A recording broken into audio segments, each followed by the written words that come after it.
Now, this is prompting a surge in oil prices. Gas prices have increased as much as 40 cents a gallon here in Northeast Ohio in the past day or two. Amaya Ward spoke with some drivers who share what they're doing to save money on gas, and AAA told her where they believe this is all heading. For weeks, drivers were seeing a little relief at the pump.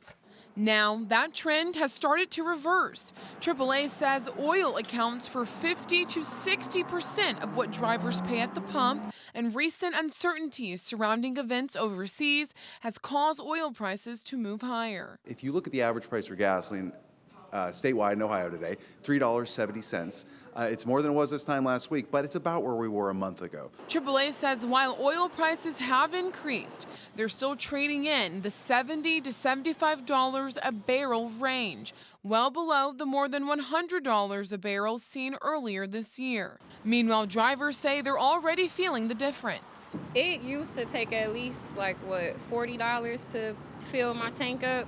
Now it's almost $70. Some drivers say they're cutting back on how often they get behind the wheel, while others are hoping prices don't climb much higher. Unless I really need to go somewhere else, I really just try to stay in the vicinity just to save money. AAA says Ohio is still paying less than the national average of $3.84 a gallon and sits right around the middle of the pack compared to other states. The price you see at each station can also vary depending on transportation costs, how far the gas traveled from refineries, and competition between nearby stations. But there are ways you can keep your fuel economy lower so you end up paying a little less at the pump. Well, one of the biggest mistakes everyone's making daily, and you can see it when you're driving around, is they're speeding.